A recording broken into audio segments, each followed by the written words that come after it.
Hey y'all, Netta Marie the Doula here. So I was having a conversation with someone the other day, and I mentioned that I was diagnosed with JRA. And so for people who don't know what JRA is juvenile rheumatoid arthritis. And when I was diagnosed, a lot of what I was always told was that I probably shouldn't have children. Not only that, but I was also told that these different medications that I was taking could affect the baby if I were to get pregnant while on those medications. So fast forward to me becoming a doula, I realized that I wanted to help those people who were in that predicament like me. The people who, were diagnosed with an autoimmune condition or any type of condition that would cause them to be have a high risk pregnancy. And so that's what I've been learning more about now is people who have different conditions and what high risk pregnancy looks like. What are their options? What medications could they be on? Or are they advocating for themselves? What does that look like? Because I think recently I supported a family and the mom was high risk because she had gestational diabetes.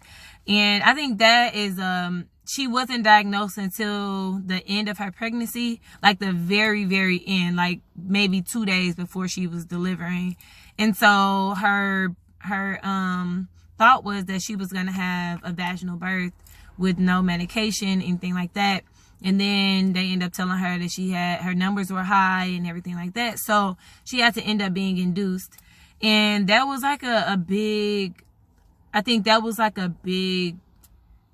it shook her. And as a doula, you feel bummed too, because you're like, man, this mom or soon to be mom wanted to have this particular type of experience, and now all of that is altered. Now, granted, we talk about that in prenatal sessions. So we're like, okay, so what if this happens? Not necessarily what if you get diagnosed with gestational diabetes, but more so, what if, you're not able to have a vaginal birth? Or what if you realize that you do want an epidural? Or you realize that the birthing process is a little bit much and now you feel like you're suffering as opposed to just laboring through? And, will you give yourself that grace to go ahead and accept medication if you want that? And so it's just things like that we talk about. But one thing that I think after that day, I was like, man, that's something that we have to include is understanding that some people get these diagnoses and it's like they've been healthy all their life and now they have this condition, quote unquote, that may or may not go away after they have their child. And I think that's something that is hard to grasp.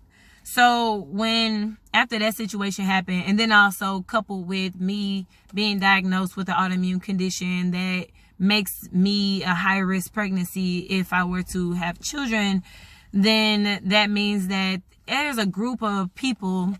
So within this group of women, there are women of childbearing age. Within the women that are childbearing, there's Black and brown women who are at an increased risk of infant mortality and maternal morbidity and mortality. Within that group of people, there's also a group of people who are also Black or white or any other ethnicity that also have high risk pregnancies. And I was like, is there anybody supporting them? Is there anyone who can definitely be like, okay, this person has lupus. Here's a doula that understands what lupus is, what comes with that, what your options are, what you may be feeling like, if you need pain meds while you're in pregnancy, if you can or can't breastfeed, what are your other options? How can you bond when your body is literally not wanting to get out the bed? Is your support system in place? Because there are so many things that you have to account for when you have conditions that don't allow you to support your family. And especially a mom who just had a baby. And I think that is something that I don't think a lot of people can even fathom. It's not only am I dealing with balancing my hormones or balancing out more now, or, now the baby that was in me for almost a year is now in my arms. But on top of that, a person who has an autoimmune condition now they have to try to figure out how, if their body is going to like allow them to be a mother now. And that's at the same time as trying to make sure that they are healing properly. So, I mean, I think all of those coupled together, that sounds like a recipe for any type of postpartum mood disorder or anxiety disorder. And so it's like, me, I feel like that's super important to make sure that that specific population of people are supported. And it's not, I don't think it's necessarily like hard for me as a doula, but I feel like it's hard for that parent, you know, even if it's your partner, because I have supported a family just recently where the mom didn't have an autoimmune condition or a high-risk pregnancy, but the partner had an autoimmune condition. And it was just, it was something new for me because I had never experienced working with a couple who and the partner had an autoimmune condition. I had worked with a family before where the mom was high risk. And it was gestational diabetes or it was high blood pressure.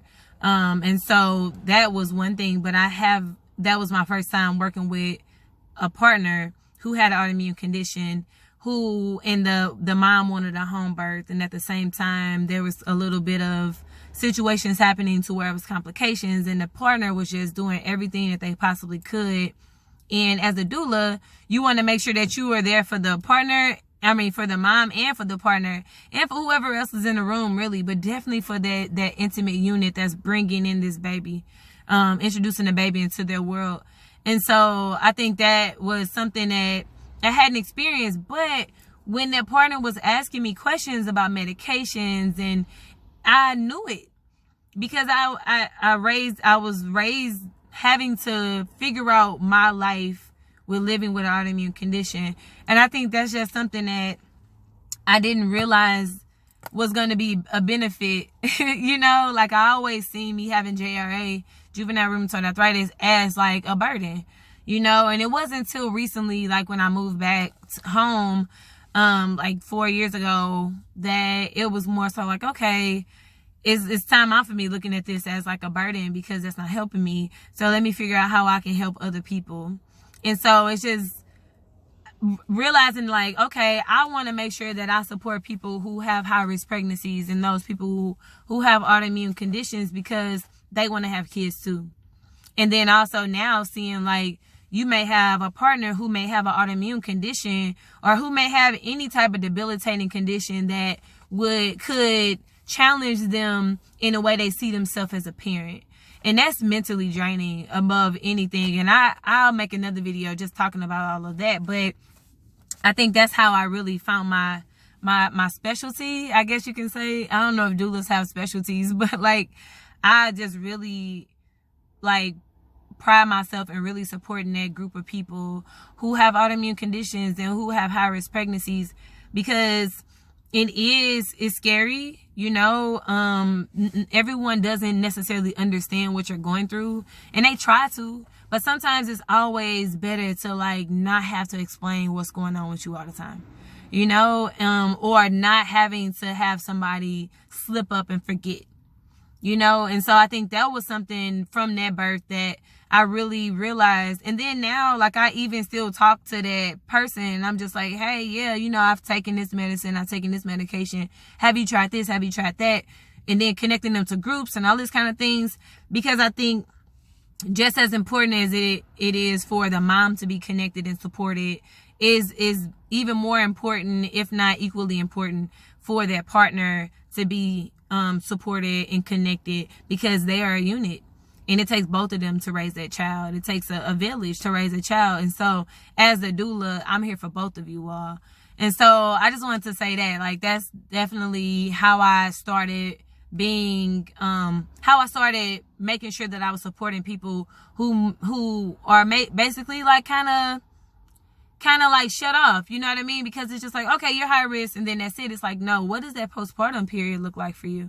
You know, and just making sure that that is real. So I'm gonna get off of here, but definitely that's why, like, if you know anybody with an autoimmune condition, high risk pregnancy, like, I am that doula to support them in that. And I don't mind helping other doulas to kind of like see like how they can be of a service to the type of client. And I've done different presentations and seminars and things on how to support people who have other things going on, because everybody doesn't just have that little smooth stream birth that we all, you know, I guess picture. But anyway, I'll catch you all later. Thanks for listening to me. Let me know if you have ever experienced something like this, or if you have ever supported a family who has an autoimmune condition or who was high risk and you're a doula or you're aspiring doula. How did that affect you? Are you the person who has an autoimmune condition, or your partner has an autoimmune condition? How does that affect you? How did that affect you in the postpartum period? So I'll talk to you all soon.